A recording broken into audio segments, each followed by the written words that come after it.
लाल चढ़ायो अच्छा गजमुख को, जोंदिल लाल विराजे सुत गौरी हर को। हाथ लिए गुड़ लड्डू साई सुरवर को, महिमा कहे न जाए लागत हूँ पद को। जय देव जय देव जय जय जी गणराज विद्या सुखदाता, धन्य तुम्हारो दर्शन मेरा मन रमता। जय देव जय देव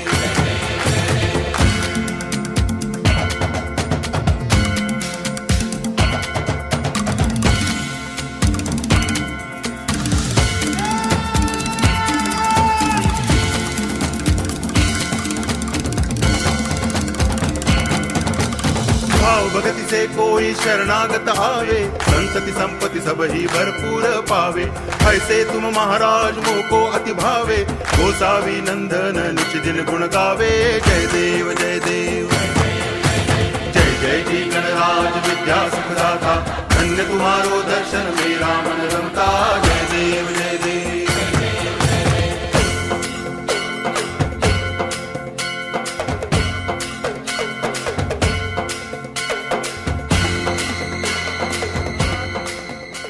पत्नी के बार बार कहने पर सुदामा जी न चाहते हुए अपने बचपन के मित्र श्री कृष्ण से मिलने चला। द्वारकाधीश के महलों के अंदर जाने का प्रयास किया तो द्वारपालों ने कहा, किधर जाता है? तो सुदामा ने प्रार्थना की, ऐ द्वारपालो,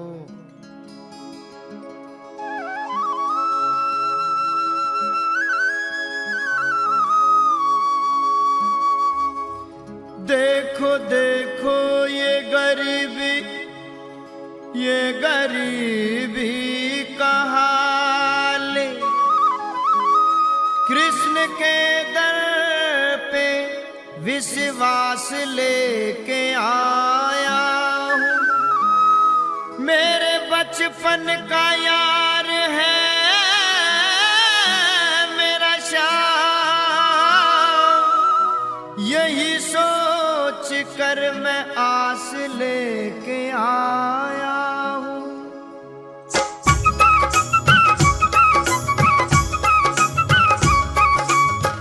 अरे द्वारपालो कन्हैया से कह दो, अरे द्वारपालो उस कन्हैया से कह दो कि दर पे सुदामा गरीब आ गया है।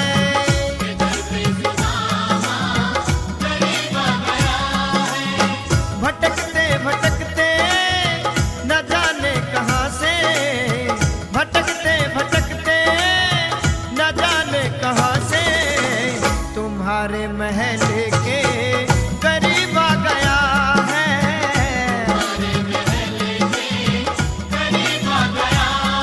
ओ अरे द्वारपालो कन्हैया से कह दो कि दर पे सुदामा गरीब आ गया है।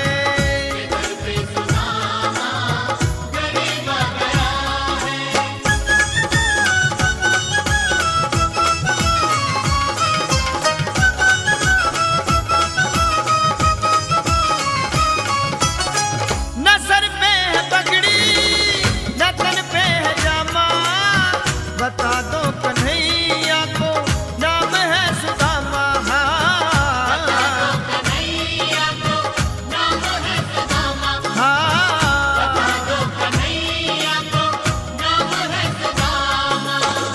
न सर पे है पगड़ी न तन पे है जामा, बता दो कन्हैया को नाम है सुदामा। हो न सर पे है पगड़ी न तन पे है जामा, बता दो कन्हैया को नाम है सुदामा।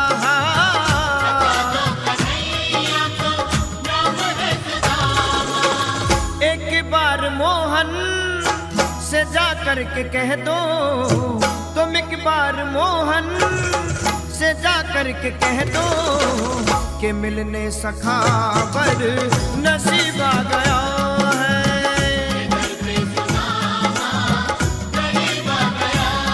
ओ अरे द्वारपालो कन्हैया से कह दो कि दर पे सुदामा गरीब आ गया है।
अचंभा हुआ रुक्मणी को बहुत ही अचंभा, ये मेहमान कैसा अजीब आ गया है।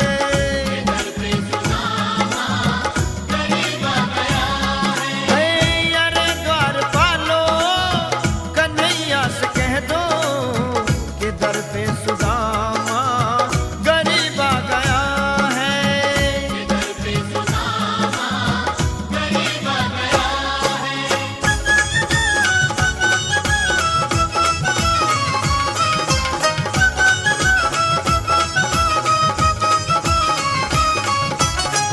बराबर में अपने सुदामा बैठाए, चरण आंसुओं से श्याम ने धुलाए।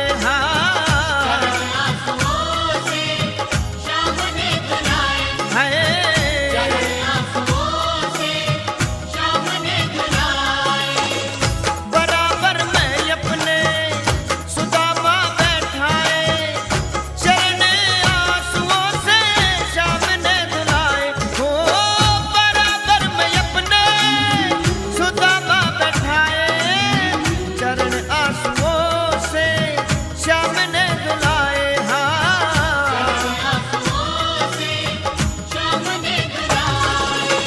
न घबराओ प्यारे जरा तुम सुदामा, न घबराओ प्यारे जरा तुम सुदामा, खुशी का समा तेरे करीब आ गया है।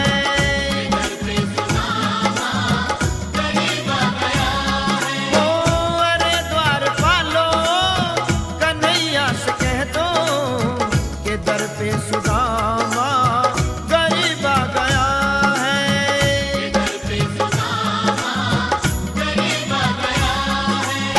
कि दर पे सुदामा गरीब आ गया है। गरीब आ गया है। नैनन के जल शोभग धोई। मेरी सुदामा के ऊपर पंखा डुलाने के लिए भगवान कृष्ण को सुदामा ने अपने बगल में बिठाया, और जैसी सुदामा को बगल में बिठाया, आज दोनों में बात। भगवान कृष्ण ने सुदामा से पूछा कि आप कहते थे कि मैं शादी नहीं करूंगा, आपने कोई शादी की? बोले हाँ, हमने शादी किया, माता पिता की बड़ी इच्छा थी, और तुम्हारी भाभी का नाम बोले सुशीला है। तो बोले ये बताओ हमारी भाभी श्री ने हमारे लिए क्या भेजा है? और जैसे इतना कहा तो सुदामा जी के अंदर संकोच आ गया। इतने बड़े बड़े घर के लोग हैं, और मानो इतने बड़े बड़े घर के लोग हैं, इनके सामने में कच्चे चावल की पोटली निकालूंगा, क्या समझेंगे? आज सुदामा अपने पोटली को छिपा रहे हैं, और कन्हैया से मानो बात बात में ही बात बदल रहे हैं। लेकिन जानते हैं भगवान कृष्ण ने मन में विचार किया, जैसे इसने अकेले में गुरु मां के दिए हुए चने खा गए और उसको इतनी तकलीफ झेलनी पड़ी, तो कहीं ये चावल भी खा जाएगा तो फिर से इसको तकलीफ झेलनी पड़ेगी। और मेरे गोविंद ने सुदामा के काख में दबी हुई पोटली को छीन लिया, और छीनने के बाद जैसे उसको घुमा घुमा करके देखा तो मानो देख रहे हैं सुदामा के घर में इतनी गरीबी, इतनी विपन्नता। और जैसी पोटली को खोला तो मानो पोटली खोलने के बाद मेरे गोविंद की आंखें खुली की खुली रह गई। इसमें 4 मुट्ठी चावल हैं, लेकिन एक भी मुट्ठी चावल सुदामा के घर का नहीं है, क्योंकि चार मुट्ठी चावल 4 तरह के हैं। मेरे गोविंद ने एक मुट्ठी चावल लिया और मुख में डाला और कहा कि मैं एक धरती के राजा को जो सुख मिलता है वो मैं अपने सुदामा को प्रदान करता हूं। बोले तुलसी राजा। दूसरी मुट्ठी चावल लिया और उसको मुख में डाला। बोले जो इंद्र को सुख है वो मैं सुदामा को देता हूं।